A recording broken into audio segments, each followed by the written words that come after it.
ያለንበት ዘመን በብዙ አማራጮች የተሞላ በመሆኑ ትክክለኛውንና ለህይወታችን ጠቃሚ የሆነውን ለመምረጥ ግራ ያጋባል። ያንተን ምርጫና ውሳኔ የሚፈልጉ ነገሮች ከመብዛታቸው የተነሳ በቅጡ ምን ማድረግ እንዳለብህ ግራ ተጋብተሃል። ህይወት በየዕለቱ የእኛን ምርጫና ውሳኔ የሚፈልጉ ብዙ አማራጮችን ዘውትር ወደኛ ታቀርብንላለች። ጥያቄው ግን እንዴት ትክክለኛና ውጤታማ ምርጫና ውሳኔ በህይወቴ ማድረግ እችላለሁ የሚለው ነው። ከዛሬው መጽሐፍ ለዚህ ጥያቄ ምላሽ የሚሆኑ ውጤታማና ሚስጥራዊ ዘዴዎችን እንዳስሳለን። በህይወትህ ውስጥ ትክክለኛውን ምርጫና ውሳኔ በማድረግ ብቻ እንዴት ውጥረትንና ጭንቀትን መቀነስ የምትችልባቸውን ድብቅ ዘዴዎችን እናያለን። ምዕራፍ 1 ሌትስ ጎ ሾፒንግ፣ ወደ ሸመታ እንሂድ። የዚህ መጽሐፍ ደራሲ በቅርቡ ቤቱ አካባቢ ወደሚገኝ አንድ ሱፐርማርኬት አስቤዛ ለመሸመት ያቀናል። ሱፐርማርኬቱ ሲዘዋወር ብስኩት መብላት ስለፈለገ ወደ ብስኩት መደርደሪያዎች ተጠጋ። በሚያስገርም ሁኔታ ግን ከ50 በላይ የሚሆኑ የተለያዩ ብስኩቶች ተደርድረው ነበር። አንዳንድ ብስኩቶች አነስተኛ ጨው ያላቸው ሲሆን ሌሎቹ ደግሞ የላቸውም።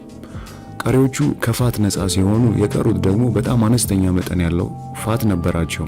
ይህ ብቻ ሳይሆን ብስኩቶቹ ከትልቅ እስከ ትንሽ መጠናቸው ይለያያል። ነገር ግን ደራሲው ሱፐርማርኬት ውስጥ በብዙ አማራጭ የቀረቡት ብስኩቶች ብቻ ያለመሆናቸውን አስተዋለ። ኩኪሶች፣ ጭማቂዎች፣ ቺፕሶች፣ መድኃኒቶች፣ ሻምፖዎች፣ ሳሙናና የጥርስ ሳሙናዎች እንኳን ብዙ አማራጮች እንዳሏቸው ተገነዘበ። በተለምዶ ሱፐርማርኬት ከ30,000 በላይ ዕቃዎችን ይይዛል። ቢያንስ 20,000 አዲስ ምርቶች በየዓመቱ ወደ ገበያ ይቀላቀላሉ። ይህ አንደኛው ምርት ካልተመቸ ሌላኛው እንድትሞክር እድል ይሰጣል። ነገር ግን ብዙ አማራጮች መኖራቸው በምርጫችን ላይ አጣብቂኝ ሁኔታ ይፈጥራል። ለምሳሌ ስልክ ለመግዛት ብስኩት ከመግዛት ይልቅ የበለጠ ትኩረት ይጠይቃል። ስልኮች ውድ ናቸው፣ ስለዚህ ለረጅም ጊዜ የሚቆዩና ጥሩ ዋጋ ያላቸው መሆናቸውን ማረጋገጥ ያስፈልጋል። ለመግዛት ወስናችሁ ወደ ስልክ መሸጫ ስታመሩ ብዙ የተለያዩ ብራንዶች ከሞዴልና ከዋጋ አንጻር ይቀርቡላችኋል። ከዚህ ሁሉ የተለያዩ ሞዴል ለመምረጥ አስቸጋሪና ፈታኝ የሚሆነው በዚህ ወቅት ነው። ሌላው ፈታኝ ምርጫ የትኛው ኮሌጅ ልማር ብለህ መወሰን ሲኖርብህ ነው። ምን አይነት የትምህርት ዘርፍ ላጥና? ወደፊት ምን አይነት ስራ ነው መስራት የምፈልገው? የመማረው ትምህርት በገበያ ውስጥ ተፈላጊ ነው? እንዲህ ያሉ ትኩረትና ጊዜን የሚፈልጉ ውሳኔ ማድረግ ሲኖርብህ ከላይ ካየናቸው ውሳኔዎች የበለጠ ትኩረትና ጥንቃቄን የሚፈልግ ነው። ዛሬ ላይ ሰዎች በሸመታና ግዢ ላይ ያላቸው ፍላጎት እየጨመረ መምጣቱ ምንም አያስደንቅም። ምክንያቱም ብዙ የገበያ አማራጮችና የተለያዩ የምርት አይነቶች በየጊዜው ገበያውን ይቀላቀላሉ። ነገር ግን ጥናቶች እንደሚያሳዩት ሰዎች ብዙ ጊዜያቸውን ለሸመታና ገበያ ቢያውሉም ከምርጫ መብዛት የተነሳ ብዙም እንደማያስደስታቸው ይገልጻል። ለመምረጥ ብዙ አማራጮች ሲኖሩ የትኛውን መርጠህ የትኛውን መተው እንዳለብህ ግራ ከገባህ የለመድከውንና የምትወደውን ምቾት የሚሰጥህን መምረጥ ትችላለህ። ግን ጉዳዩ እሱ አይደለም። በምርጫ ዙሪያ የተደረጉ ተከታታይ ጥናቶች እንደሚያሳዩት ብዙ አማራጮች መኖራቸው ውጥረትና ጭንቀትን ይፈጥራል። ምክንያቱም ውሳኔ ለማድረግ የበለጠ ጥረት ይጠይቃል። ይህ ሁኔታ አንዳንድ ሰዎች ምንም ነገር ከመግዛት ሊያግዳቸው ይችላል። ሌላው ጥናቱ የሚጠቁመው ብዙ አማራጮች በገበያ ላይ መብዛት የጸጸት ስሜትን ስለሚፈጥር በተወሰነ መልኩ ሰዎች አንድን ነገር ሲገዙ ደስተኝነት እንዳይሰማቸው ሊያደርግ ይችላል። አንድ ቦታ አይተህና ወደህ ከብዙ አማራጮች መሃል የገዛው ነገር ሌላ ቦታ ዞር ብል የተሻለ ነገር አገኝ ይሆናል የሚል ስሜት ይፈጥራል። ይህንን በምሳሌ ለመረዳት እንሞክር። ኤልሳ ሽቶ ለመግዛት ስትዘዋወር ቆይታ በመጨረሻ ከአንድ ኮስሞቲክስ ገዛች። ሆኖም ምንም አይነት ደስ የሚል ስሜት አልተሰማትም። ይህ የሆነበት ምክንያት ትንሽ ዞር ብል ኖሮ የተለየ ሽቶ መምረጥ እችል ነበር በማለት በማሰቧ ነው። ይህን ስሜት የፈጠረባትም ብዙ አማራጮች መኖራቸው ነው።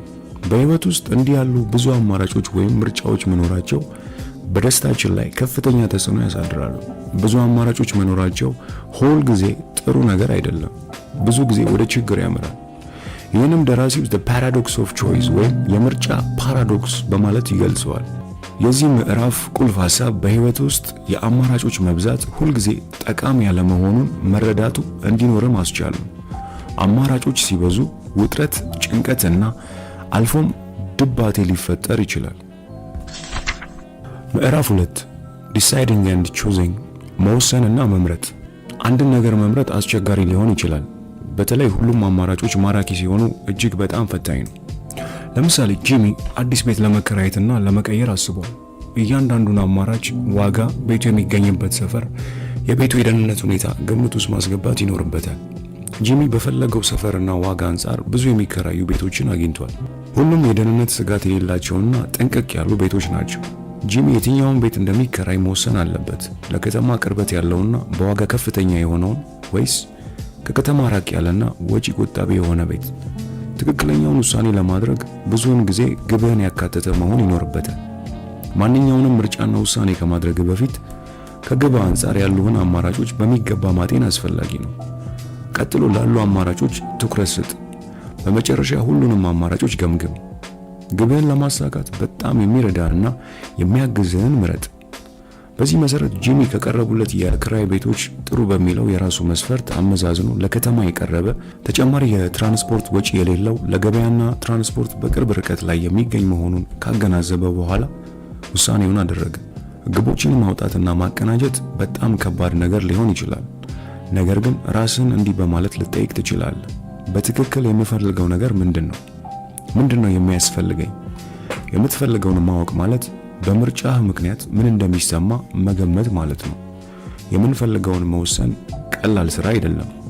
በብዙ ምክንያቶች ከባድ ነው። የስነ ልቦና ባለሙያና የኖቤል ፕራይዝ ሽልማት አሸናፊው ዳንኤል ካናማን እንደሚለው አንድ ልምድ ምን ያህል ጥሩ እንደሆነ የሚወሰነው በተሞክሮ ጫፍ ላይ በሚሰማ ስሜትና ያ ስሜት ሲያልቅ በተሰማ ስሜት ነው ይላል። በህይወት ትክክለኛ ምርጫ ለመምረጥ የምትፈልግ ከሆነ የጠራ ግብ ሊኖር ይገባል። ግብ ማውጣት አስቸጋሪ ከሆነ ምን እንደምትፈልግ ራስን ጠይቅ። ከዚህ ፍላጎትህም ጋር የሚጣጣም ምርጫዎችን ማድረግ ትችላለህ። ምዕራፍ 3 When only the best will do። ትክክለኛውን ነገር መምረጥ። ትክክለኛውን ነገር መምረጥ ግቦችህንና በህይወት ዋጋ የምትሰጣቸውን ነገሮች ከግምት ውስጥ ማስገባትን ያካትታል። ውጤታማ ሰዎች ካሉት አማራጮች ጥሩን አማራጭ የሚመርጡ ናቸው። በምርጫ ጉዳይ ሁለት አይነት ሰዎች አሉ። በምርጫቸው ግትር የሆኑና ለዘብተኞች። በምርጫቸው ግትር የሆኑ ሰዎች የሚፈልጉትን አግኝተው እስኪወስኑ አይረኩም። በተቃራኒው ለዘብተኞች ምርጫቸውን ባያሟላ እንኳን የሚፈልጉትን የተወሰኑ ክራይቴሪያዎች ካሟላ ግድ የላቸውም። ውሳኔ ለማድረግ በሚደረገው ጥረት አማራጮች ሲበዙ ደስታ ሊቀንስ ይችላል። በተቃራኒው ከቀረቡልን አማራጮች የምንፈልገውን መሰረታዊ መስፈርቶች ያሟላ ነገር መምረጥ መልካም ነው። የግድ ሁሉንም መስፈርት ያሟላና ፍጹም የሆነ ነገር ነው የምፈልገው የሚለው ሐሳብ ብዙውን ጊዜ አያስኬድም። ትርፉ መጨናነቅና ውጥረት መፍጠር ነው። ብዙ አማራጮች ላይ አብዝቶ ማትኮር ወደ ጭንቀት ወይም ድብርት እንዲሁም የጸጸት ዝንባሌ ሊያመራ ይችላል። ካሉት አማራጮች መሃል ፍጹምና ትክክለኛውን ለመምረጥ የሚጨናነቁ ሰዎች ጊዜና ትኩረታቸውን ከሚገባው በላይ ስለሚያባክኑ በቆይታ የሚወስኑት ውሳኔ ደስታቸው ላይ ከፍተኛ ተጽዕኖ ይኖረዋል። በምርጫቸውም ደስተኞች አይሆኑም። በተቃራኒው መሰረታዊ መስፈርቶቻቸውን እስካሟላ ድረስ ካሉት አማራጮች ለመወሰን የማይቸገሩ ሰዎች ደስተኛና ከምርጫ በኋላ የጸጸት ዕድላቸው ዝቅተኛ ነው። ይህንን በምሳሌ እንየው። አልማዝ ልብስ ለመግዛት ከጓደኛዋ ሳራ ጋር ወደ ልብስ ቤት አመሩ። አልማዝ አንዱን ይዛ ሌላውን ስትለካ በመጨረሻ የሚሆናት ብዙ ልብሶችን በተመጣጣኝ ዋጋ ብታገኝም ሌላ የተሻለና የበለጠ ሊኖር ይችላል ብላ ወደ ሌላ ልብስ ቤት ጎራ እያለች አመሹ። በመጨረሻም ምንም ልብስ አትገዛ ሌላ ጊዜ አማርጣ ለመግዛት ቀጠሮ ይዛ ወደ ቤቷ ስትመለስ ጓደኛዋ ሳራ ግን በምትፈልገው ዋጋና አይነት የሆኑ ልብሶችን ብዙም ለመምረጥ ሳትጨነቅ ገዛች። ከዚህ ምሳሌ እንደምንረዳው አንድን ምርጫ ለመወሰን የግድ ፍጹም አማራጮች አሉ ብሎ ማሰብ የተሳሳተ መሆኑንና ትርፉ ጊዜና ጉልበትን ማባከን እንዲሁም ጥሩ ያልሆነ ስሜትን መፍጠር ነው። በተቃራኒው ካሉ አማራጮች መሰረታዊ መስፈርቶቻችንን ያሟሉ ምርጫዎችን ማድረግ ትክክለኛ ምርጫ ለማድረግ ቁልፍ መርህ ነው። ምዕራፍ 4 ቾይስ ኤንድ ሃፒነስ። ምርጫና ደስታ። የመምረጥ ነፃነት ጥሩ፣ ደስተኛና ጤናማ ያደርገናል። እንዲሁም የመምረጥ ነፃነት ሁለት ጥቅሞች አሉት። ኢንስትሩሜንታል እና ኤክስፕሬሲቭ ይባላል። ኢንስትሩሜንታል ማለት በህይወት የምትፈልገውንና ጊዜህን እንዴት እንደምታሳልፍ የመምረጥ ነፃነት ሲሆን ይህ ለአንተ በሚስማማ መልኩ ምርጫን ማድረግ ነው። ለአንተ የሚስማማ ምርጫ ለሌላው ላይመችና ላይስማማ ይችላል። ይህ ምንም ክፋት የለውም። ለአንዱ የሚሰራ ምርጫ ለሌላው ላይሰራና ላይጠቅም እንደሚችል መገንዘብ ያሻል። በሌላ በኩል ኤክስፕሬሲቭ የምንላቸው እኛ ማን እንደሆነን፣ ዋጋ የምንሰጣቸው ነገሮች ምን እንደሆኑ ለዓለም ራሳችንን የምንገልጽበት መንገድ ነው። ይህንንም በምንለብሳቸው ልብሶች ሳይቀር ልናንጸባርቅ እንችላለን። ለምሳሌ ዘመን ያለፈባቸውና የድሮ ልብሶችን የምትለብስ ከሆነ ለሌሎች አመለካከት ብዙም ግድ የሌለ መሆንህን ሊገልጽ ይችላል። የራስህን ምርጫ የማድረግ ኃይል ማግኘቱ ነፃነትን ብቻ አያጠቃልልም። ምርጫዎቻችን ምንም ለውጥ ካላመጡ በአእምሮአችን ጤና ላይ ተጽዕኖ ያሳድራሉ። በህይወታችን ብዙ አማራጮች መኖራቸው ጎጂ ሊሆን ይችላል። የመጨናነቅ ስሜትን መቀነስ የሚቻለው ምርጫዎችን መቼ መምረጥ እንዳለብን ስንረዳ ነው። በሌላ አነጋገር ውሳኔ ለማድረግ መቼ ቅድሚያ መስጠት አለብኝ በማለት ራሳችንን መጠየቅ ይኖርብናል። ይህም ሁሉንም አማራጮች በመተንተንና በጣም ጥሩን በመምረጥ ወይም በበቂ ሁኔታ ጥሩ በሚመስለው ነገር ላይ መወሰን ነው። ምዕራፍ 5 What to do about choice ምርጫን ማድረግ ሲኖርብህ። በአጠቃላይ የሰው ልጅ ህይወት ጥራት ባለፉት ጥቂት ዓመታት ውስጥ በከፍተኛ ሁኔታ ተሻሽሏል። ሁሉም ነገር አስቀድሞ ተዘጋጅቶና ዝግጁ ሆኖ በብዙ አማራጮች ይቀርብልናል። ነገር ግን ከነዚህ ውስጥ መምረጥ በጣም አሳሳቢ ሊሆን ይችላል። ይህም ወደ ስነ ልቦናዊ ችግሮች ሊያመራ እንደሚችል ባለሙያዎች ይገልጻሉ። እውቁ የስነ ልቦና ተመራማሪና የዚህ መጽሐፍ ደራሲ ባሪ ሽዋርዝ ምርጫ ማድረግ ሲኖርብን እነዚህን እርምጃዎች እንድንከተል ይጠቁማል። እነዚህ እርምጃዎች ዲሲፕሊን እና ቁርጠኝነትን እንደሚፈልጉ ማስታወስ ያስፈልጋል። የመጀመሪያው ምርጫ መቼ ማድረግ እንዳለብህ ወስን። አንዳንድ ጊዜ ምርጫ ማድረግ ከባድ ሊሆን ይችላል። በተለይ ደግሞ ውሳኔ ለማድረግ ግራ በመጋባቱ ስትሆን ምንም ውሳኔ ወይም ምርጫ ለማድረግ መልካም ነው። በዚህ ወቅት ውሳኔ መወሰን አንዳንድ ጊዜ ራስ ምታት የሚሆንበት ጊዜ እንዳለ መረዳት ይኖርብሃል። ሁለተኛው የቅርብ ጊዜ ውሳኔዎችን ዘርዝራቸው። በቅርብ ጊዜ ያደረግካቸውን ሁሉንም ትላልቅና ትናንሽ ውሳኔዎችን ለመዘርዘር ሞክር። ይህንን ማድረግ ውሳኔ መስጠት ምን ያህል አስጨናቂ ሊሆን እንደሚችልና አንዳንድ ጊዜ ፈታኝ ውጥረት እንዳለው ለመገንዘብ ይረዳል። ሶስተኛው መራጭ እንጂ ወሳጅ አትሁን። መራጭ ስትሆን የውሳኔ አቅምን እንድትጠቀም እድል ይኖርሃል። ወሳጅ ስትሆን ግን ካሉት አማራጮች አንዱን መውሰድ ነው። አስፈላጊ ባልሆኑ ውሳኔዎች ላይ ጊዜን አታባክን። ቢበዛ ከ20 ደቂቃ በላይ ጊዜን ማጥፋት የለብህም። አራተኛው ካሉት አማራጮች መካከል የበለጠ ለአንተ ተስማሚና አጥጋቢ የሆነውን ምረጥ እንጂ ውሳኔ ለመስጠት የግድ ምርጫ ፍጹም መሆን አለበት የሚል ክችች ያለ ባህሪ ያስወግድ። ይህ ውሳኔ የማድረግ አቅምህና ደስተኛ ያለመሆንን ስሜት ሊፈጥር እንደሚችል እንዲሁም መጨናነቅና የውጥረት ስሜት እንደሚያመጣ ቀደም ሲል አይተናል። ብዙ ሰዎች አንድ ምርጫ ላይ ውሳኔ ለማድረግ ከሚገባው በላይ መጨናነቅና ማሰብ ያበዛሉ። በዚህም ብዙ እድሎችና ጥሩ አጋጣሚዎች ያመልጧቸዋል። ስኬታማ ሰዎች ግን ካሉት አማራጮች መሰረታዊ መስፈርቶቻቸውን የሚያሟላና አጥጋቢ መስሎ የታያቸውን አመዛዝነው በመምረጥ ወደ ቀጣይ የህይወት ምዕራፍ ቀድሞ ይሻገራሉ። አንተም እንዲሁ አድርግ። አምስተኛውና የመጨረሻው በውሳኔ መጽናትን ተለማመድ። ሐሳብን መቀያየርና ወላዋይነት ወደ ማያቋርጥ ውጥረትና ጸጸት ውስጥ ሊከተን ይችላል። አንድ ውሳኔ ከማድረግ በፊት ውሳኔ ሊለወጥ የማይችል ማድረግ ይኖርብሃል። ለምሳሌ በፍቅር ግንኙነት ውስጥ መሆን ማለት ለአንድ ሰው ቁርጠኛና ታማኝ መሆን ማለት ነው። ነገር ግን ሌላ የተሻለ ሰው እንዳለ ማሰብ ወደ ሌላ አቅጣጫ ሊያመራ ይችላል። ላለህበት ግንኙነት ታማኝ በመሆን ግንኙነቱን ለማሻሻል መስራት ጠቃሚ ነው። በተቃራኒው ሌላ የተሻለ አጋር ሊኖር እንደሚችል ማሰብ በግንኙነቱ ደስተኛ እንዳትሆን በማድረግ ችግር ውስጥ ሊከት ይችላል። በመረጥከው ምርጫና ውሳኔ ጽና።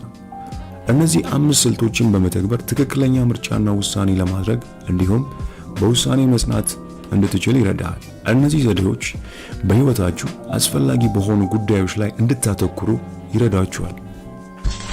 ማጠቃለያ፣ ከመቼውም ጊዜ በበለጠ በብዙ አማራጮች ተከበናል።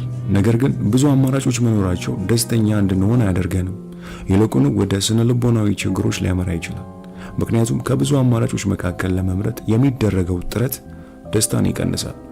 ካሉት አማራጮች ውስጥ ገምግምና ምርጡን አማራጭ ለመምረጥ ሞክር እንጂ ሁሌም ሌላ የተሻለ ይኖራል በሚል ስሜት ጊዜ፣ ጉልበትና ኃይልን አታባክ። አጥጋቢና ተስማሚ ሆኖ ካገኘው ለውሳኔ ብዙ ጊዜ አታጥፋ። ምርጫዎቻችን ለደስታችን ምን ያህል አስፈላጊ እንደሆኑ ተምረሃል። ብዙ አማራጮች መኖራቸው ጭንቀትን ያስከትላል። ስለዚህ አማራጮችን መቀነስ ለውሳኔ ብቻ ሳይሆን ደስታ ላይ ምን አይነት ተጽዕኖ እንደሚፈጥር ተምረሃል። ውሳኔ መቼ እንደምትወስን ማወቅ አስፈላጊ ነው። በውሳኔ መጽናት ደግሞ የተሻለ መሆኑን አይተናል። በምርጫ ደስተኛ ሁን። አስፈላጊ በሆኑት ላይ ብቻ አትኩር። አስፈላጊ በሆኑ ውሳኔዎች ላይ ብቻ አትኩር። አስፈላጊ ባልሆኑ የህይወት ምርጫዎች ዙሪያ ብዙ ጊዜ ከማባከን ተቆጠብ። የዛሬውን የመጽሐፍ ቅምሻ እስከ መጨረሻው ስላደመጣችሁኝ ከልብ አመሰግናለሁ። በመግቢያ ላይ እንዳልኩት ይህንን መጽሐፍና ሌሎችንም በአማርኛ ማግኘት የምትፈልጉ ብቻ ከታች ባለው የቴሌግራም ሊንክ ጻፉልኝ ወይም ደውሉልኝ።